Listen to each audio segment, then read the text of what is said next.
Sagaleen hawwataa qabee hamma jimaataatti galgala keessaa sa'a 2:00 hanga 3:00 meetirbaandii 25:31 Washington DC irraa kan dabarsu sagantaa afaan Oromoo jira.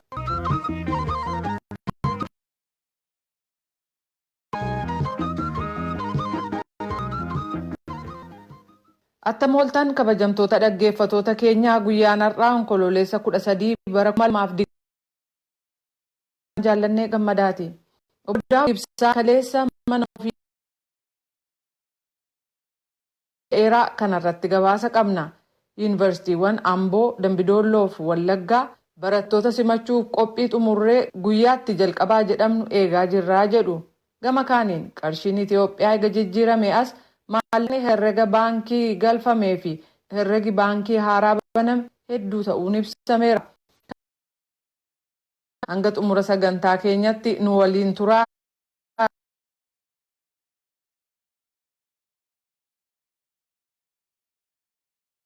Hawaasummaa oduuf gara namootti sin deebisa.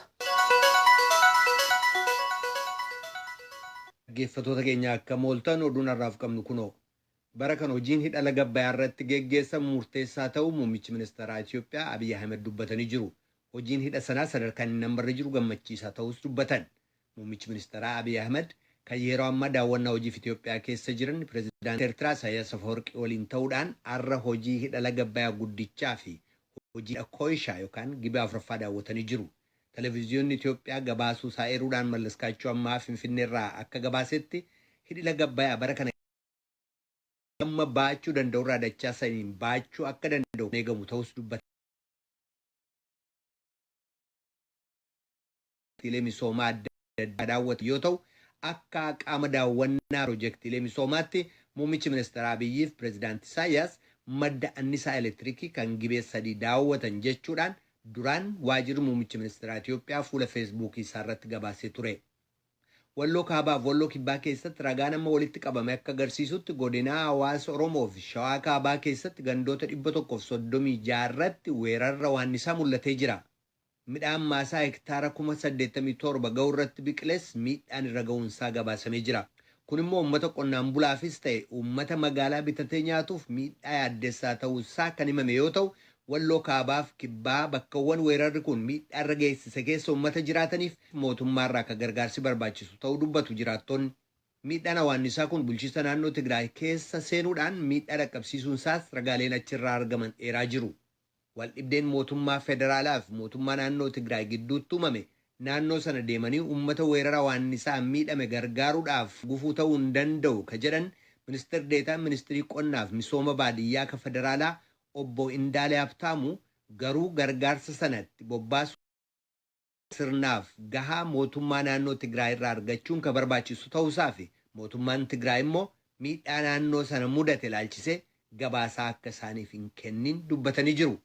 Gama biraatti gabaasaa Mulgeetaa Asbaa Maqalee irraa erge keessatti kan VOA'f ibsa kennan biiroo qonnaaf misoomaa baadiyyaatti itti gaafatamaan hariiroo uummataa obbo Mikaa'el Mirus kan mootummaan federaalaa ragaa argachuu akka dadhabe dubbatu kana ilaalchisee naa deebii kennan mootummaan federaalaa duraan gargaarsa keemikaalaa fi uffata ittiin ofirraa ittisaa gargaaraa ture. Eega yeroo dhiyootee as garuu gargaarsicha nurraa dhaabee jira. Gama ragaa kennuutiinis yeroo adda addaatti keessumaa bakkawwan xayyaaraan keemikaalatti biifuun danda'amu ilaalchisee ragaan barbaachisu ergameeyyuu mootummaan federaalaa garuu Tigraayin dhiisee naannoolee birootti keemikaala biifa jechuudhaan komatan. Bulchiinsa naannoo Tigraay keessatti weerarra waannisaa godinaalee 3 fi aanaalee 17 keessatti babal'achuunsaa himamee jira. Waajjirri qonnaaf misooma baadiyyaa naannoo Tigraay akka ibsetti weerara gurmaa waannisaa sana ittisuudhaaf carraaqqiin cimaan kan godhamaa jiru ta'utu himame. Biiroo qonnaaf misoomaa baadiyyaatti itti gaafatamaan hariiroo uummataa kan naannoo Tigraay obbo Mikaa'el Mirus raadiyoo sagalee Ameerikaaf ibsa kennaniin gurmuun waannisaa kun yeroo kanatti akka dhufu dursamee tilmaamamee waan tureef jecha uummanni hedduun ba'ee hojii ittisaa hojjetee jira jedhanii jiru. Keessumaa kanneen naannoo Affaar wajjin waldaangeessan aanaalee 2 keessatti ogeeyyiin naannolee lameen keessaa baba'an bakkawwan hawaannisni hanqaaquusaa itti yaasu dursanii adda baasachuudhaan keemikaalatti biifanii jiru jedhanii jiru. Ta'us garuu weerarra waannisichaa ka baay'ee babal'ate waan ta'eef jecha miidhaa namaan midhaan irra ga'ee jira jechuu isaanii Mulgeetaa Asbaa Maqalee irraa gabaasee jira. Kan dhagaa jirtan raadiyoo sagalee Ameerikaa sagantaa afaan Oromooti. Namoonni baay'een Awurooppaa gama lixaa keessa jiran filannoo pirezidaantummaa Yuunaayitid Isteetsi sadaasa sadii fuuldura keenyaa geggeessamuuf jiru irratti dorgomaan paartii Dimokiraatii ittaana pirezidaantiin duraanii Joo Baayiden akka injifatu ka fedhan ta'u dhaabbanni YouGov jedhamu kan uummata Awurooppaa kuma kurna hedduutti lakkaa'aman gaafachuudhaan gabaase beeksisee jira. Gabaasaa guutuuf sora. Gabaasana Britain, Faransaay, Germany, Spain, Xaaliyaan, Denmark fi Sweden keessa qopheessan. Warra Denmark harki 80 akka Joo Baayiden dorgommii pirezidaantummaa tana mo'uu fedha. Harki 6 akka Doonaald Tiraamp ammallee deebi'ee mo'atu fedha. Xaaliyaanatti nama harki 20 akka Tiraamp pirezidaantummaaf mo'uu fedha. Harki 58 ammoo Baayiden fedha. Britain biyyittii jaala Ameerikaa jabduun harki 61 akka Baayiden pirezidaantummaa tana mo'uu fedha.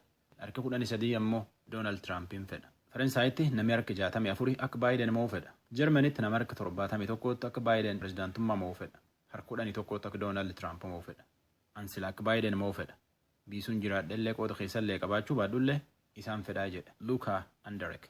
Namni Faransaay ka Paaris jiraatu namni hedduun nam paartii Demokiraat keessa pirezidaantummaaf dorgomuu jiru Joo Baayiden kan akka dansaayyuu hin beennuu jedha. Akka Tiraamp mo'uu fedha. Waan mo'ama fakkaatu. Maan jennaan nam hedduuttis qarqaara fakkanaa jedha. Joo Baayiden hin beekuyyuu jetti. Sophie Chiles.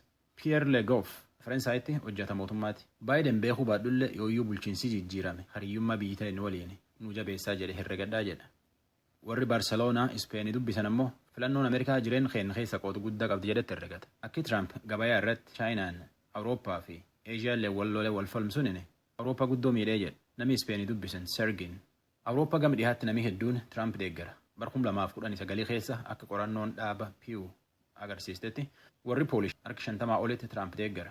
Barsuun keessa Ameerikaatti waraan nagaa Poolaandii feegu achitti ergeef. Tiraamp Kosoovoo keessallee deeggarsa guddaa qaba. Piristiinaa fi Belgireed araarsuuf waan hedduu hojjetee jedhanii achi jaalatan. Awurooppaan filannoo Ameerikaa tan qalbii guddoon eeggachuu jirti.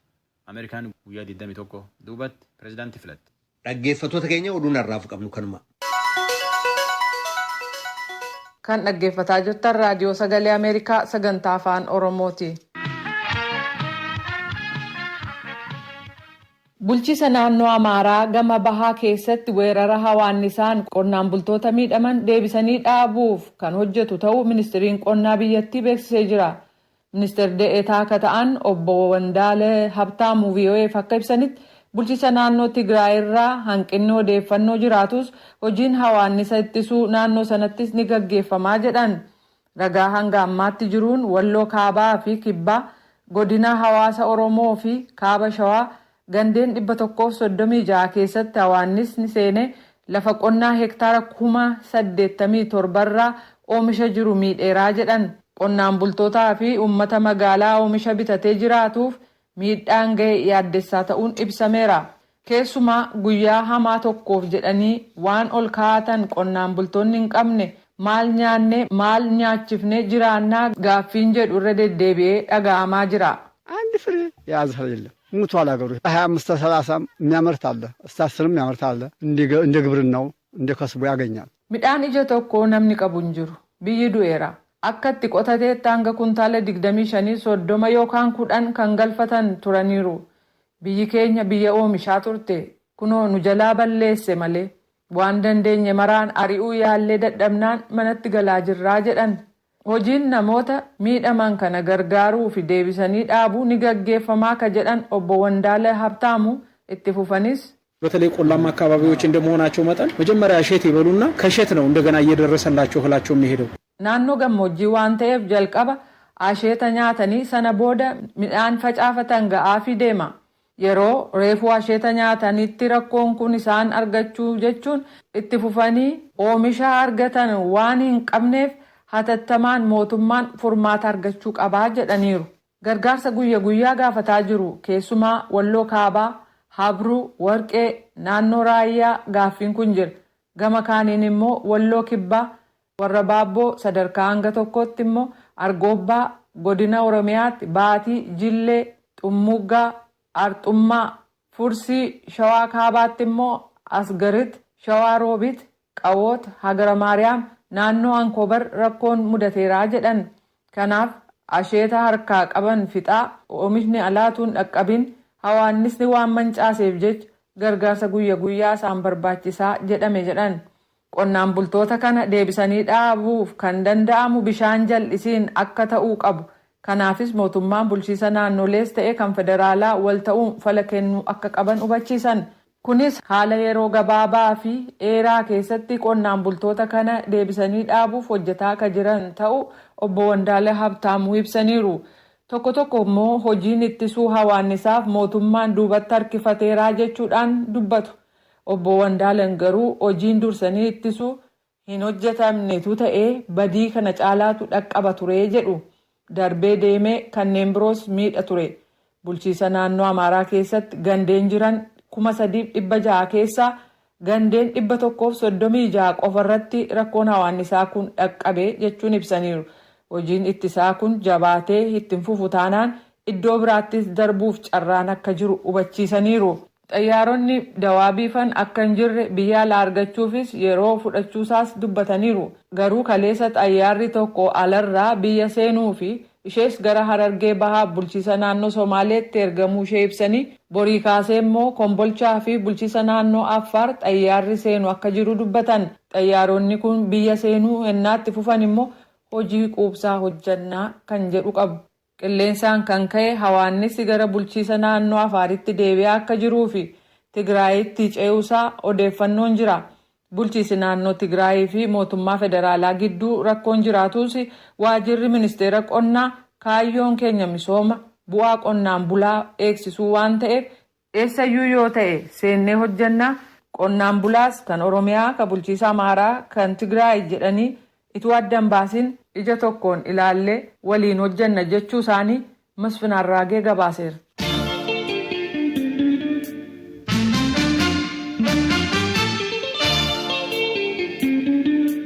Obbo Daawud Ibsaa guyyaa kaleessaa mana isaanii keessatti otoo miidiyaadhaaf ibsa kennaa jiranii qaamoleen nageenyaa namoota mana isaanii keessa turan hidhanii ibsichis akka adda citu taasisuu isaanii dubbatu.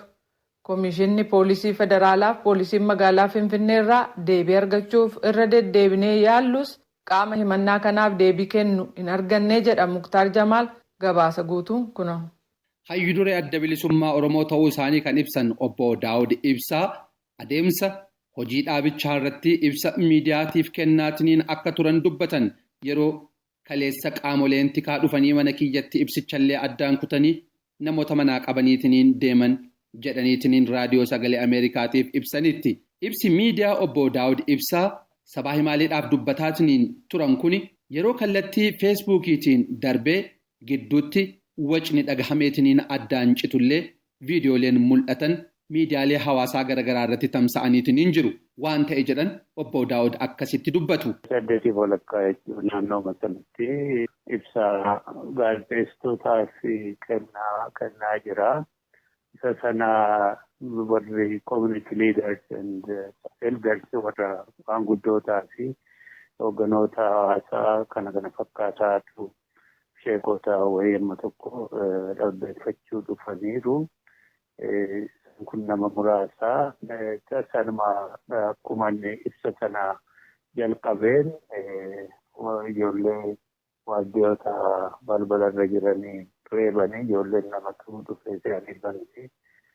Qabeema waliin cabsatanitti seenne federaal poolis egaa yeroo ilaalan humna guddaa fuuldura sanatti akkasitti humna guddaa hiriirsaniiru makiinaa piikaappiidhaan gara piikaappii 3-4 arganu.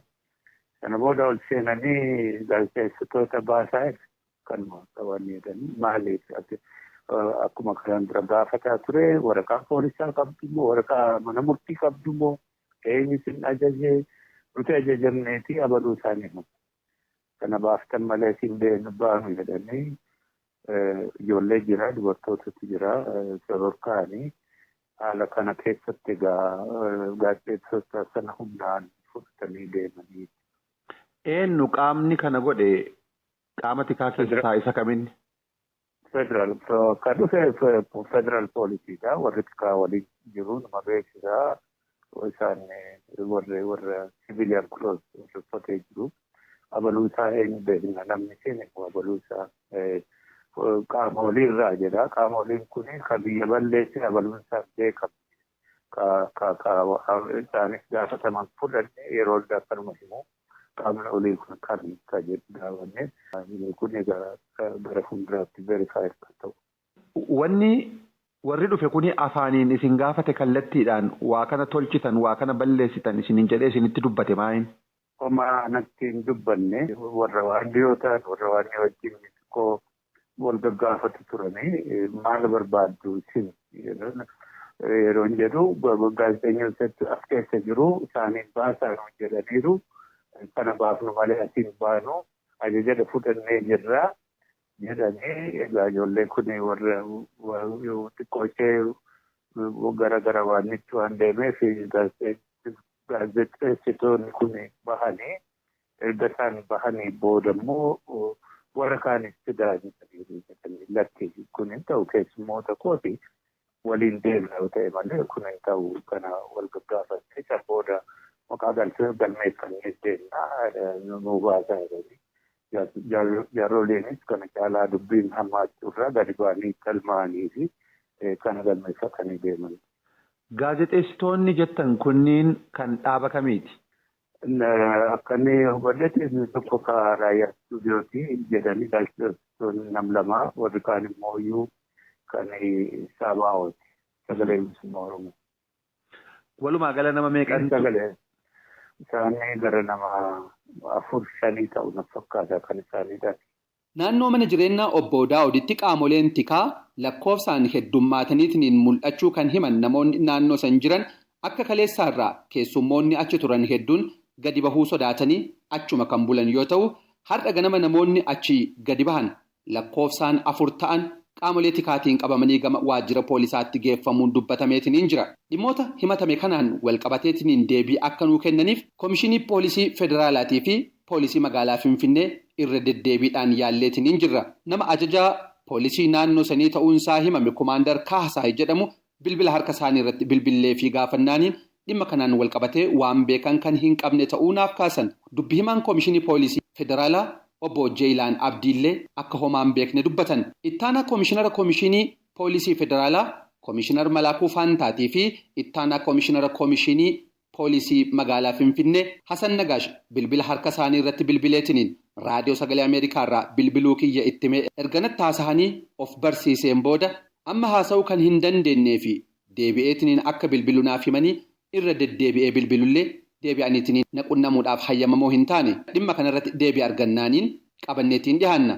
Gabaasa sagalee Ameerikaatiif Muktaar Jamaal Finfinneerraa. Kan dhaggeeffataa jirtan raadiyoo sagalee Ameerikaa sagantaa afaan Oromooti. Maallaqni yookaan qarshiin Itoophiyaa eega jijjiiramee booda jimaata darbe as qofa qarshiin biliyoona 14 herrega baankii haaraa banametti galuu bulchaan baankii biyyoolessaa Dr. Yinaagar Dasee ibsaniiru. Kana malees herregi baankii ammaan dura turan miliyoona 40 caalaa ta'uu fi qarshiin biliyoonaan lakkaa'amutti galuusaas dubbataniiru. Dr. Yinaagar Dasee bilbilaan dubbisuun kan Iskindir Fireew gabaase tujubee dhiyeessa. Qarshiin jijjiiramuu isaa dura qajeelfamni ture baankiidhaa guyyaatti maallaqa callaa namni dhuunfaa hanga 200,000tti ji'atti immoo hanga miliyoona 1 walakkaa kaampaaniileen immoo guyyaatti qarshii 300,000 ji'atti hanga miliyoona 2 walakkaatti akka baafatan baatii caamsaa darbe murtaa'ee ture. Yeroo ammaa garuu qajeelfamni haaraan ba'uusaaf qajeelfamni inni duraanii maaliif akka jijjiirame bulchaan baankii biyyoolessaa Dr. Yinaagar Dasee raadiyoo sagalee Ameerikaaf ibsaniiru. አለን ግምገማና ክትትል በየባንኩ በርከት ያሉ ሰዎች የተለያዩ አካውንት ይከፍታሉ። Hordoffiif gamaagama gooneen namoonni adda addaa baankilee garaagaraa keessatti herrega baankii banu. Fakkeenyaaf baankiin 17 yoo jiraate 11 yookaan 12 keessatti maqaa ofiin herrega banu. Namni herrega baankii 11 qabu guyyaatti 200,000 yoo baase ji'atti gara miliyoona 1.2 ta'a. Namni hojii akkasii irratti ramadame guyyaatti qarshii haaraa hedduu baasuu danda'a jechuudha. Kaayyoon maallaqni jijjiirameef immoo qarshiin baankiidhaa ala jiru gara baankiitti galee adeemsa hojii baankii keessa maallaqi kun akka naanna'u gochuufi. Gama kanaan bu'aa hedduu argannee jirra. Herregaawwan haaraan banamanii maallaqi biliyoonaan lakkaa'amu itti galeera jedhan. namoota herrega baankii adda addaa banatanii maallaqa hedduu baankii keessaa baasan daangessuufis qajeelfamni haaraan bahee jira jedhu bulchaan baankii biyyoolessaa Dr. Yinaagar. ይህንን ለመገደብ አዝማሚያውን በሙሉ ካየን በኋላ በቀን በጥሬ ገንዘብ ከ50,000 ብር በላይ እንዳይወጣ kana daangessuuf haala saamara erga ilaallee booda guyyaatti qarshii callaa 50,000 ol namni dhuunfaa akka hin baafne kaampaaniileen immoo guyyaatti qarshii 75,000 ol akka hin baafne ka jedhuun fooyyeffama haaraa goonee jirra. Kana innaa jennu maallaqi kabroon herrega tokkorraa isa kaanitti ni darba. Cheekii yookaan CPO'dhaan hojiin gabaa ni geggeeffama jechuudha. Kun martinuu akeekisaa namoonni seeraan alaa maallaqa haaraa kana hojii adda addaa hojjechuudhaan deebisanii haala baankiidhaa ala gochuu argaa waan jirruuf kana daangessuu yaanneeti. Kanaaf namni maallaqa 50,000 ol baasuu barbaadu herrega isa tokko isa kaanitti dabarsuu danda'a waan ta'eef hojii gabaa idilee hin miidhuu jedhan. Qajeelfama amma bahettaanee namoonni yaada adda addaa dhiyeessaa jiran maallaqi gahaan maxxanfameera. Mallattoo gaarii hin taane kan dinagdee irratti argamaa jiru ta'uu mala kan qajeelfamni kun akka bahuuf sababaa ta'ee jedhu. Kanaaf Dr. Yinaagar deebisan sababaa kabroon hin jiru. Akeeki isaanii ijoon namoota maallaqa baankiidhaa ala gochuu yaalan daangessuuf malee jijjiiramuuf kan dhiyaate caalaa maallaqa gahaatu maxxanfamee jedhan. Jijjiirama maallaqaa gama laaleen hanga yoonaa hojiitti kulaalchisee milkaa'inni argameera. Kanaan dura akka ibsame maallaqi hedduun baankiidhaa ala jira. qarshii gahaan ባንኪት ገለ ይወጣ ዶክተር ይናገር ጋፈተመኒ እንግዲህ በአጠቃላይ እስካሁን ባለው የብር ለውጡ ሂደት በጣም በጥሩ ሁኔታ እየሄደ ነው። ወልማ ገለ አንጋማት ጅጅራን ማለቃ ሀለ ጋር እንደማ ጅራ ረኮ ኢፋን ሙደት እንጅሩ ረኮን ነገኛ በከ ጅሩ ተኩማ ቤከም ማለቃ ከንደደቢስ ጠያራፍ ኮንኮላታ ዳኒ ጉቱማ ብየቲ ዳንጋ መዳንጋት ካባ ሀመኪባት ሊጣ ሀንገባ ከጁ ደሜወን ኩማ ጃጅራን ማለቂ ሃሩፍት ተቀበራ Gama kanaan adeemsa ammatti jirru hedduun kan tilmaamanii ol hojjenneerra. Pireezidantota baankilee waliin guyyaa 3-4 gamaagama goona maallaqa baankii ala jiru hagamtu gale isa jedhu gamaagamne guyyoottan 10 darban keessa qarshii biliyoona 31 herrega baankii haaraatti galee jira. Namoonni 500,000 herrega bananiin jedhan. Namoonni qarshii 5,000 ol qabatanii jijjiiruuf yoo dhufan herrega akka banan gorsina. Kanneen 500,000 jedhamanis kanneen akkasiiti jechuudhaan pireezidaantiin baankii biyyoolessaa Dr. Yinaagar ibsaniiru jedha Iskindar Fireew Finfinneerraa.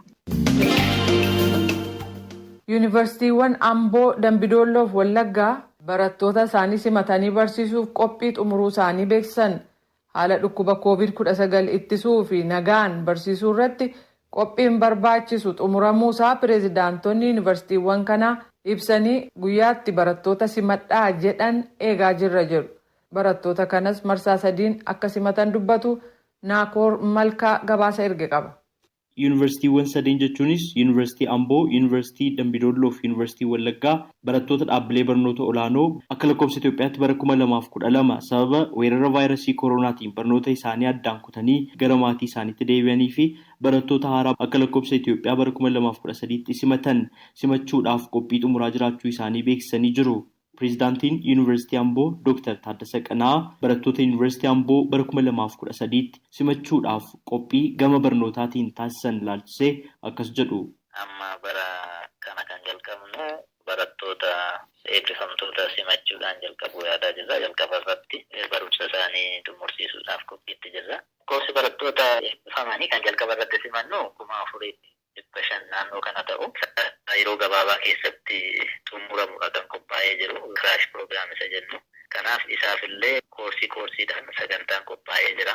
Barattoota gara onlaayinii maateeriyaaliin akka qaqqabu yaalamaa ture. Amma tokko barattoonni dubbisanii dhufu jennee yaadna. Innaa dhufan immoo yeroo gabaabaa keessatti gaameef sanbatallee dabalatee galgalallee dabalatee barattoonni haala barumsa kana karaa barsiisota isaanii karaa onlaayinis karaa fuulaan yeroo gabaabaadhaaf wal arguudhaanis koorsii kana fixanii eebbifamanii kan qophaa'aa jiru. Pireezidaantiin Yuunivarsiitii Dambidolloo Dr. Lataa Tasfaayee gama barnootaatiin barattoota simachuudhaaf qophii godhan yeroo ibsan akkas jedhan.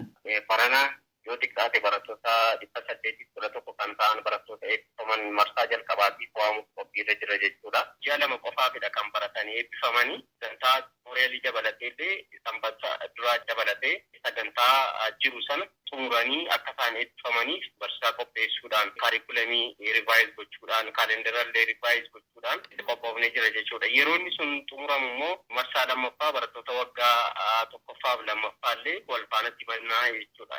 Inni sadaffaadhaan barattoota haaraa akka barataatti immoo nuuf kennaman marsaa sadaffaa irratti ni simanna jechuudha. Pireezidaantiin Yuunivarsiitii Wallaggaa Dr. Hasan Yusuuf sagantaalee barnootaa garaa garaatiin barattoota 31,000 ol bara 2013 kanatti simatanii barsiisuudhaaf qophii xumuruu isaanii erga ibsaniin booda barattoota bara 2012 sababa weerara vaayirasii koronaatiin addaan kutanii gara maatii isaaniitti galan keessaa barattoota 3,500 ta'an sagantaa barnoota digirii jalqabaatiin eebbisiisuudhaaf qophii gooneerraa jedhan. Qophii gama barnootaatiin taasisan yeroo ibsan akkas jedhanii jiru. Ijoolleen hawaasii deemanii semiseera tokko xumuraniiti deemanii kanaaf semiseera lammaffaadha. Semiseera lammaffaa sun akka aadaa durii baratametti ji'a 4 barsiisama. Amma suni jijjiirameeti baranaaf rakkoo kana wajjin qabsiisee barattoonni egaa as deemanii booda ji'a 2 keessatti kan xumuramu. Koorsii ijoo core competence kan jedhamu ijoo kan ta'e keessaa baratanii karaa qulqullina barnoota kompromaayisiin goonee baratanii bahuu waan qabaniif eegaa jira jechuudha amma barattoota. Kana biratti immoo wantoota deeggarsa adda addaa karaa onlaayinii isaanii karaa mataa isaaniitiin dubbisanii ittiin ga'umsa isaanii baruu danda'an immoo ta'aa fi ta'u. Ji'a 2 kana keessatti barattoota eebbifaman kana akkamiin xumursiisa kan jedhu karaa hundumaa karaa koorsii, karaa laaboraatoorii, karaa laayibireerii waan barbaachisu karaa baruu barsiisuutiin akka qophaa'amu ta'ee sadarkaa karooraatti garbumee sadarkaa barsiisaatti kan dhufamee koorsi pilaaniin qophaa'ee jira jechuudha akka kanaatiin. Pireezidaantotni Yuunivarsiitii Amboo, Yuunivarsiitii Dambidolloo fi Yuunivarsiitii Wallaggaa akka jedhanitti yoo ta'e bara kana dhibee COVID-19 dursanii ittisuudhaaf qophii taasisanii jiru. COVID wajjin wal qabsiisee dhibeen barattoonni gara keenya dhufanii sartifaayit ta'uu qaba akka seera haaraatti. COVID teessiteetti fayyaa ta'uusaa mirkaneessiteetti kan simannu jechuudha. Egaa gaafa aseenan booda immoo maaskii amma waa dhufan fudhatanii dhufuu waa asirratti dhiqamu yuunivarsiitiin dhiyeessuuf murteesseera jedhani. Mooraa keessa sochiin taasifamu hundumtuu barataas ta'e hojjetaan maaskii tun keewwatiin socho'uu hin danda'u. Isaa fi keenyaaf immoo gatii madaalawaatiin binnee dhiyeessina jechuudha. Saamunaan adda addaa, saayintaaziriin adda addaa karaa keenya mooraa keessatti bakka dhaabbachuu qabu hundumaan hojjetamee jirudha. Doormitarii amma yeroo ammaa kana duratti 4 hanga 6 ture kan barataan keessa jiraatu barana nama 2 qofatti doormitarii keessa jiraata. Barattoota keenya deebisnee fudhachuudhaaf pirootokoolii WHO'n baaseen qophii guddaa goonee jira jechuudha. Barataan keessumaa dhimma fageenyaa dhimma walitti bu'iinsa kontaaktii yookaan immoo fiizikaal distaansiin kan jedhamu wal qabatee jirullee bakka barataa hedduun itti baay'achuu danda'u kan akka mana nyaataa, naannoo mana kitaabaa, mana ciisichaa, kiliinikaa kan kana fakkaatan irratti hojii bal'aa hojjennee jira jechuudha. Gama dhukkuba kana to'achuuti haaluma mana nyaataatti illee gaafa mana nyaataa dhaqan barattoonni haala ittiin addaan fagaatanii ta'anii fi haala barattoonni iddoo tajaajila adda addaa argachuuf seenanitti immoo qulqullina harka isaanii eeggachuu danda'an wantoota kanaan wal qabatee bakka itti dhiqachuu danda'an tuttuqaa harkaarraa haala fagoo ta'een waan seensariidhaan hojjetan waan tokko illee qopheessaa jira. Keessattuu mana ciisichaatiin wal qabatee barattoonni kana dura 6-8 ta'anii ruumii tokko keessa jiraatu amma garuu yoo baay'ate 2 hanga 3 qofa ta'anii akka jiraatan qopheessaa jirra. Kilaasruumiidhumatti illee barattoonni yoo baay'ate haga 30 qofa ta'ee ijoolleen seekshinii baay'eetti addaan babba'anii akka barataniif qopheessaa jirra. Gama kaaniin akka lakkoofsa Itoophiyaatti bara 2012 dhaabbilee barnoota olaanoo garaagaraa keessatti rakkoo nageenyaa darbanii mul'ataa turan jedhan ittisuudhaaf qophii taasisan yeroo ibsan akkas jedhanii jiru. Gama nageenyaatiin wal qabatee akkuma yeroo hundumaa goonu qaama dhimma fudhattoota hundumaa waliin mariitti jirra. Isa kana immoo kan itti fufnu ta'a. Barattoonni keenya illee gaafa dhufan isaan faanallee mariidhaan kan itti adeemnu ta'a. Qaama dhimma fudhattoota wajjiniin immoo walitti hidhannee kan hojjennu ta'a. Kanaaf haala nagaa ta'een haala baruuf barsiisuu kana jalqabsiisnee xumursiisna jennee abdanna. Koreen qophii yuunivarsiitiiwwan barattoota bara 2013 kanatti simachuudhaaf taasisaa jiran ilaalchisee koreen dhimma kana hordofu ministeera saayinsii fi dhaabbilee barnoota olaanaa irraa gara yuunivarsiitiiwwan kanneeniif kanneen birootti ergamee kan qorataa ture yommuu ta'u, yuunivarsiitiiwwan kunneen yoomirraa jalqabanii barattoota simachuu akka danda'an ilaalchisee walga'iin jidduu kana magaalaa Hawaasaatti taasifamu kan murteessu ta'us pireezidaantiiwwan yuunivarsiitiiwwan kanneenii ibsanii jiru. Raadiyoo Sagalee Ameerikaaf Naakoor Malkaa, Amboorraa. Raadiyoon Sagalee Ameerikaa galgala keessaa sa'a 2:00 jalqabee hanga sa'a 3 meetir baandii 22-25-31 irratti wiixataa hanga jimaataatti qophii afaan Oromoon dabarsu asirratti raawwata. Qophii boruun walitti deebina nagaatti bulaa amma sagantaa afaan Amaaraatu itti fufa.